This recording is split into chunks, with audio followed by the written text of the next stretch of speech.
Hello, folks. My name is Colt Owen from Counseling Services. I am a licensed professional counseling associate supervised by Mark Ream, head of the Counseling Center. So what we're going to talk about today is text anxiety, what it kind of is, some ways to alleviate it, as well as some study skills, and we'll show that how sometimes studying and preparing can help us overcome that test anxiety. So just a warning before we get started, this is for psychoeducational purposes only. This is not intended to be a form of counseling. So if you find yourself in crisis or in need of counseling long-term, maybe just a one-time consultation, please come by Counseling Services. We are located between the chapel and the museum. And if you'd like to call ahead, our number is 325-942-2371. All right, so let's go ahead and get started looking at what is test anxiety. So it's a type of performance anxiety. So it's this feeling of anxiety about performing in a situation. So in this case, it's performing on a test. So it's pretty common and it's normal. It's definitely normal to feel some anxiety before a test, especially in a class where maybe you've had some difficulty and you want to do well. So the Yerkes-Dodson law of performance and arousal looks at, so performance is on this and arousal is on this. So it's kind of like a normal bell curve. We're going to look for right in the middle. So our top performance is in that median level of arousal, or what we can call anxiety. So the idea of we don't want to be totally anxiety free, because a lot of times that shows that we're not really caring about what's going on. And we definitely don't want to be on the other end as well, where we're super anxious and having a hard time doing anything. So some of the things we do to kind of put us back into the middle are some relaxation exercises. So this could be breathing techniques. So one that I typically like to use is called box breathing. So what box breathing is you breathe 5 seconds in, you hold for 5 seconds, then you breathe 5 seconds out, then you hold out for 5 seconds. This helps activate the parasympathetic nervous system, helps slow your heart rate, helps calm you down. And the thing I enjoy about doing guided breathing rather than just breathe is when we're anxious, sometimes we'll start to hyperventilate if we just think about breathing, and then we start breathing faster. So having a structure to it helps us kind of guide that. Another one is called progressive muscle relaxation. So what this is at its core is you can start sitting, standing, whichever's comfortable. You'd start from your feet, and you squeeze that muscle group for 5 seconds as hard as you can, and then you release for 5. You move up to your calves, your thighs, your core, your shoulders, your hands. I get to my hands, I like to envision whatever's making me anxious or frustrated, and you just squeeze it for 5, and then you let it go.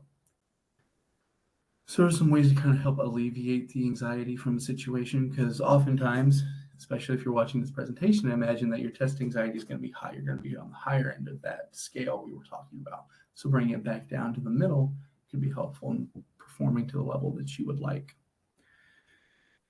So some things that cause test anxiety,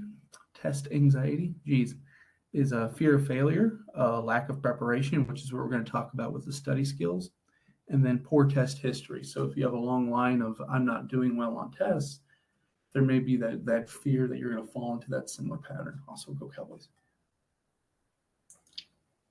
All righty. So one resource on campus I wanted to mention before we go any further is the SWAG program. So SWAG stands for Students with a Goal. So they're located on the 3rd floor of the library in the freshman college.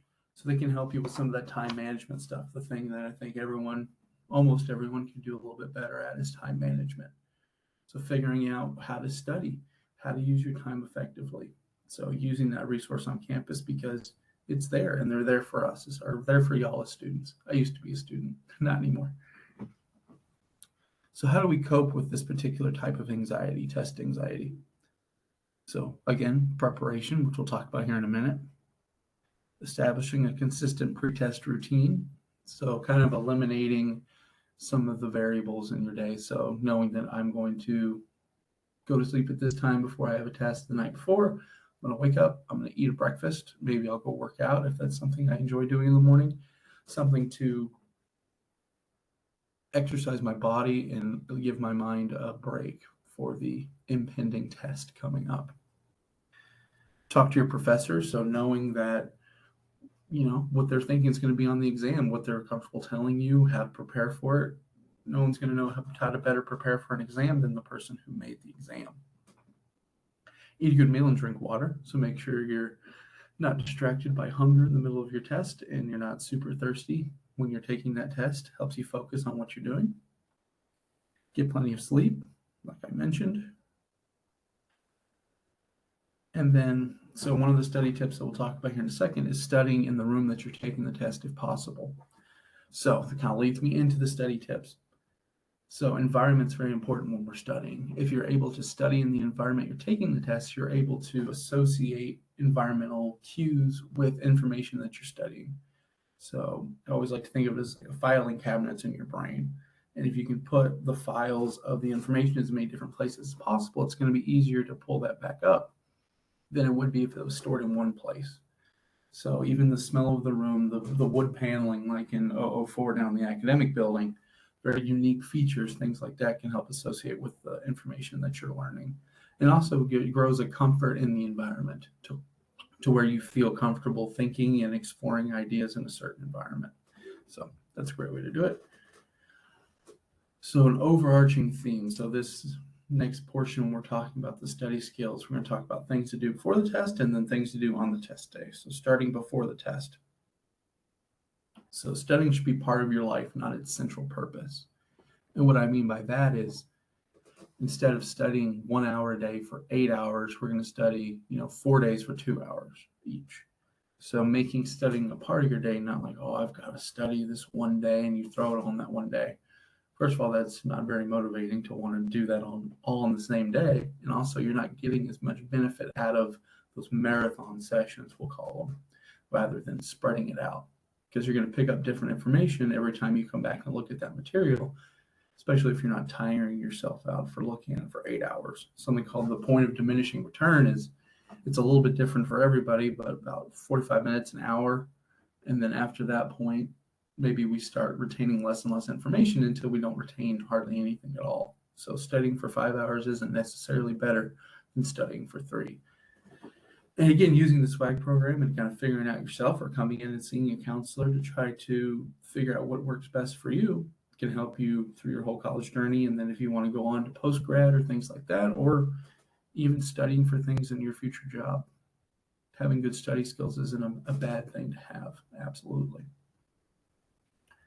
So state-dependent learning. So this is the idea of our physiological state that we're in when we're studying should be the same as when we're taking the test. So maybe using those relaxation skills to get us to a more of a calm state while we're studying, drinking the same beverage, chewing the same flavor of gum, all those things that we do when we're studying and then taking the test. So we're in that same physiological state, taking in the same stimuli like we talked about to help us recall information.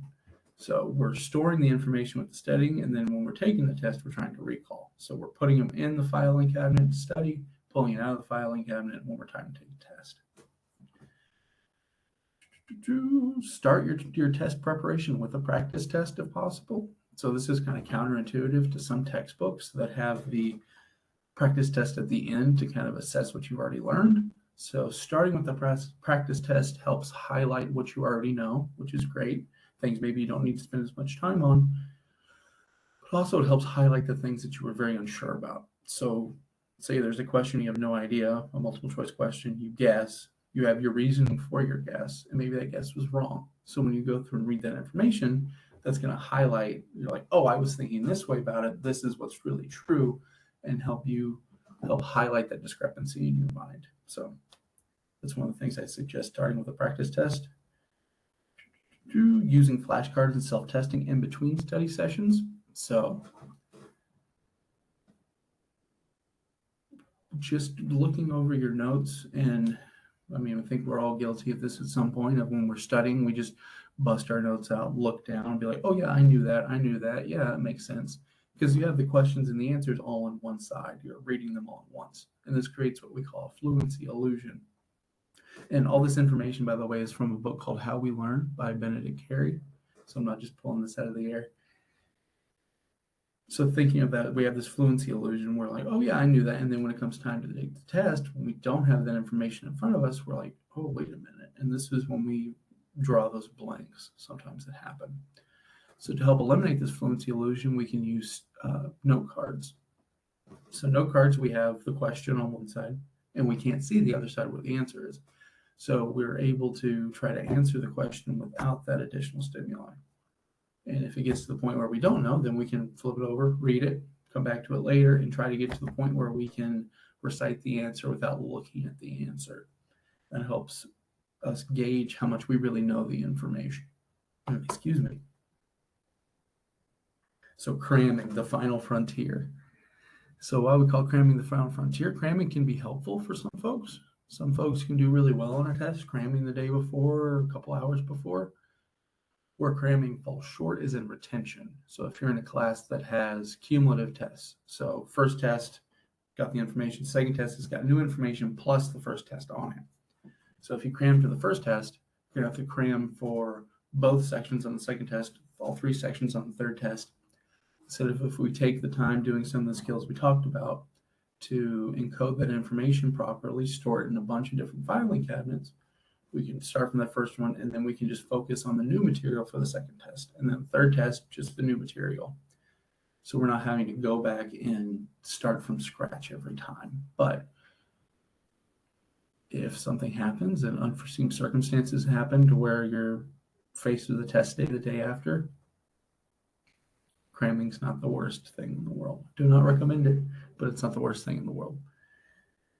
Alrighty. And my last point on there is do not procrastinate. So this idea comes where if you do want to encode the information properly, take the time to study 2 hours a day. That's going to take some forethought. So looking at that syllabus when you first get it in the beginning of the semester, kind of planning out,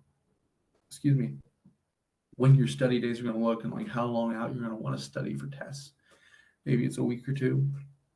Depending on the test, maybe it's just a week.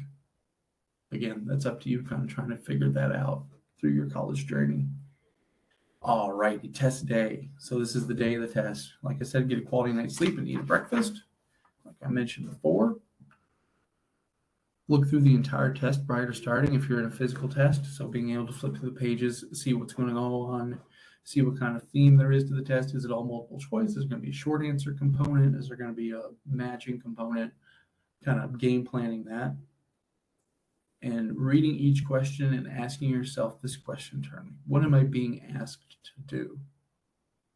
Because sometimes we can associate, we see one word in an answer, or one word in a question, and we see a word in an answer.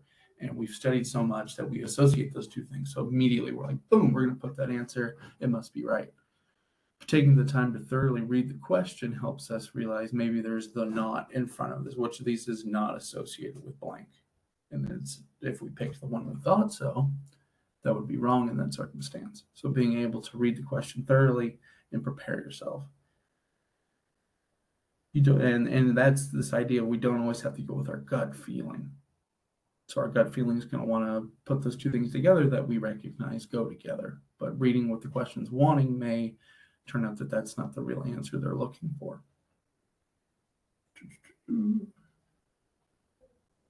If you're able to write on the test, cross out answers you know to be wrong, just to kind of eliminate them from the process of the thought process.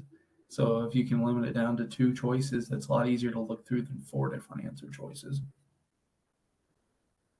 And if you've studied enough, trying to answer the question before even looking at the answer choices. So looking at the question, reading what it's asking yourself, what it's asking me, and trying to answer it before you even look at those choices to kind of show how well you know the material. So this would be something if you, for those cumulative exams we were talking about. Double check your answers on a bubble sheet. So I actually did have a friend in undergraduate who he was off by 1 bubble and ended up missing like 50, 60 questions on a Scantron because he didn't go back and check. So take the time to check that you're bubbling and answering correctly, just to make sure you don't fall into that same fallacy. And then relax. You'll get through it using these relaxation skills, maybe coming into counseling if you feel like you need it, going to the SWAG program, taking advantage of those things, and implementing these study skills to help alleviate that anxiety, to where oftentimes anxiety is this fear of a lack of control. And so some situations in life we don't have maybe the most control over, but something like our test preparation, taking the time and taking ownership of that can help eliminate some of that anxiety. Then again, if that anxiety is very persistent and debilitating at times, definitely come in and talk to someone. So 2 little common questions they had at the end of the book that I thought were for meat to throw in here. So is there an optimal amount to study or practice? So more important, the time number of sessions is dedicated is what's important. So studying for an hour today and an hour tomorrow is more effective than studying 2 hours today. And then verbatim copying adds very little depth to your learning. So this is answering the question, how much does it help to review notes for class/a lesson? So that verbatim copying adds very little depth to your learning because it creates what we call that fluency illusion earlier, to where you've already written these notes out. It may be helpful to pull out some key concepts and try to recall them on your own, but simply reading them is just building into that fluency illusion. And then the final quote I had on this handout is, have something to do tomorrow, do it today, from Benjamin Franklin. Alrighty, I hope this was helpful for folks. Good luck with your tests and have a great day.